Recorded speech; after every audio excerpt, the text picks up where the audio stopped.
Right, the next one is Sam Hampton, Paihere Geopark, and I think, are you being supported by Nigel Hampton and Mark Revington? You are? Yep. Yeah. Welcome.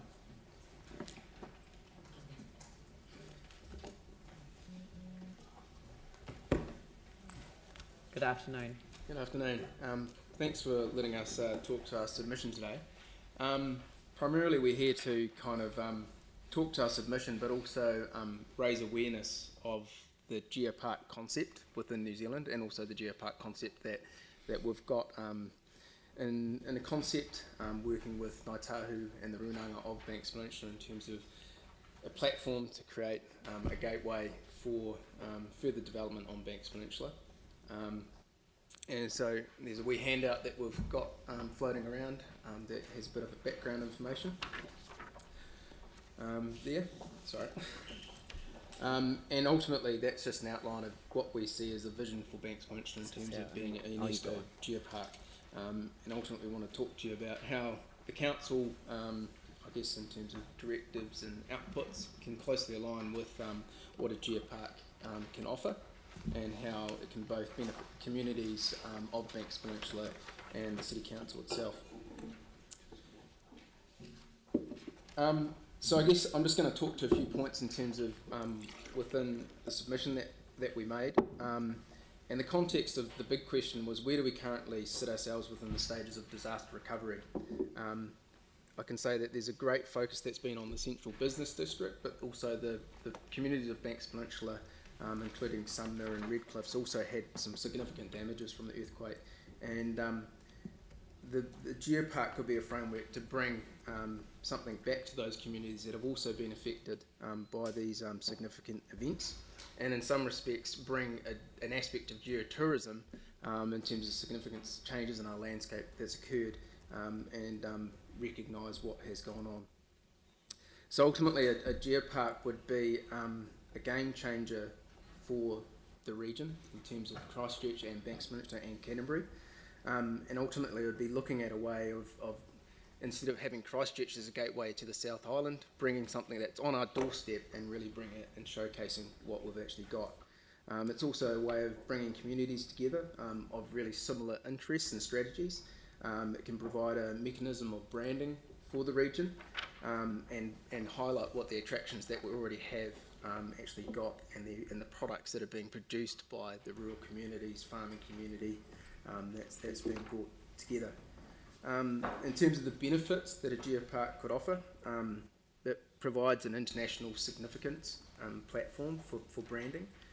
It also has a UNESCO status, so it's a quality that's existing. At the moment there's 135 geoparks worldwide. This would be looking at becoming one of New Zealand's first geoparks, and so it's got a significance within that.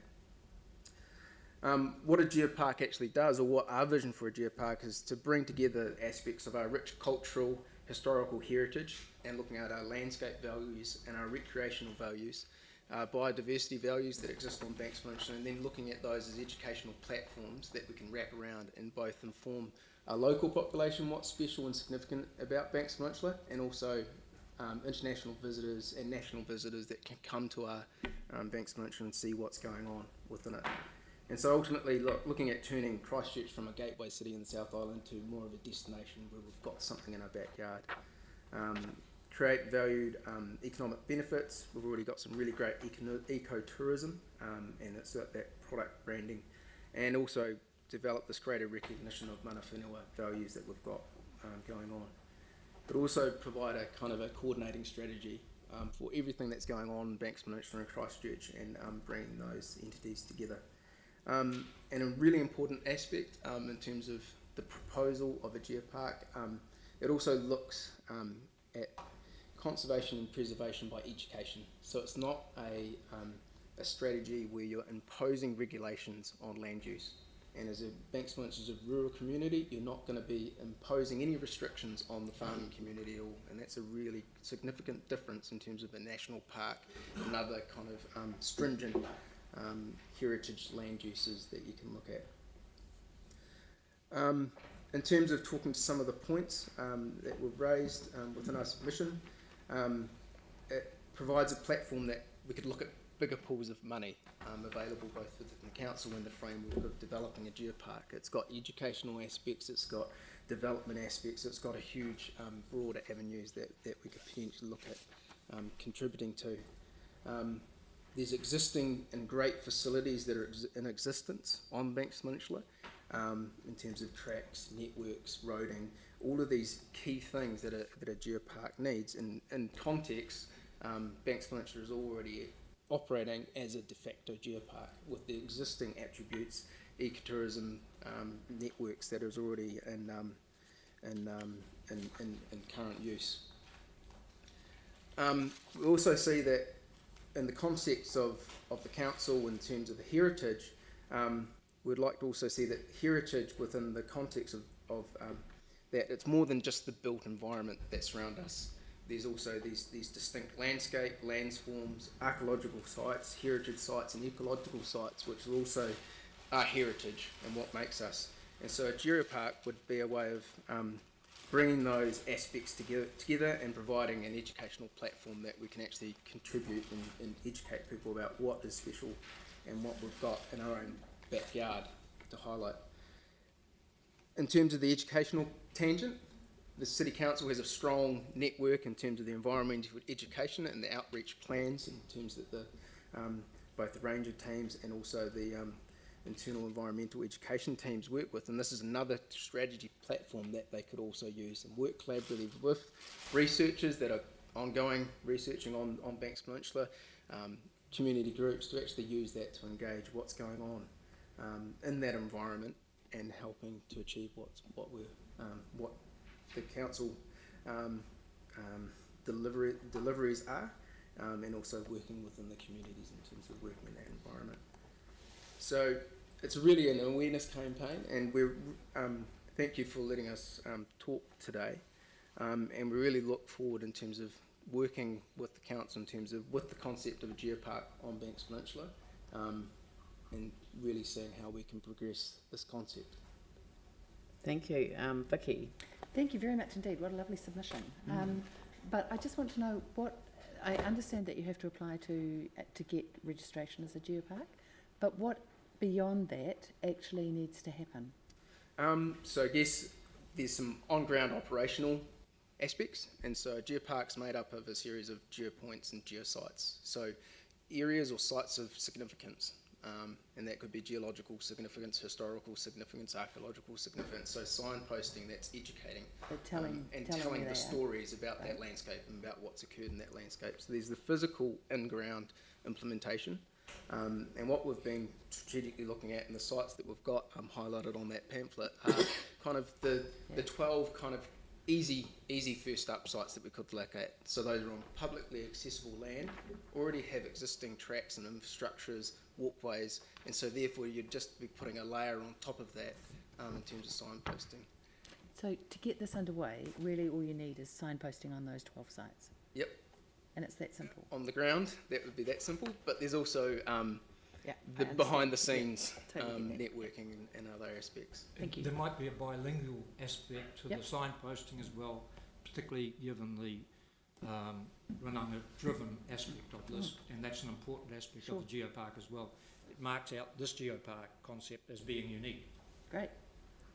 Yanni? Yeah, thank you for the presentation. Really exciting project.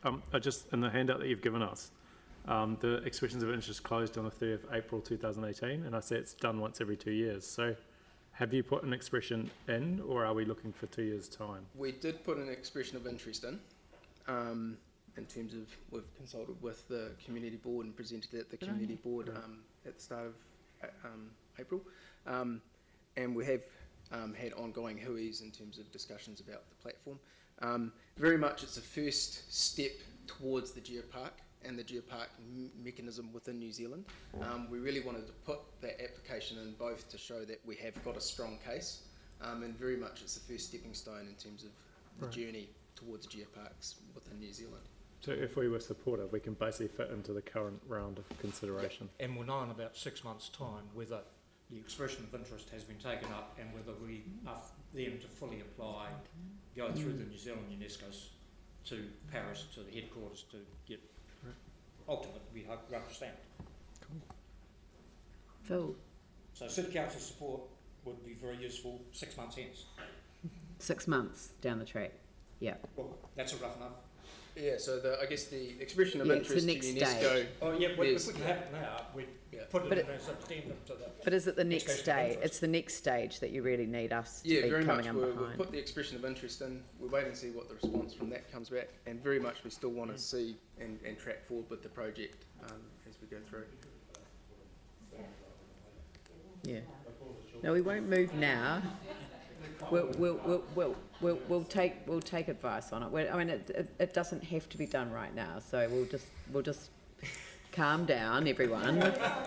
But I know Yeah, it but is. it's just- It's fantastic, and actually ties in with some other projects that are being considered. I'm already aware of this. I got briefed when I went to Akaroa, so everyone's very excited. So.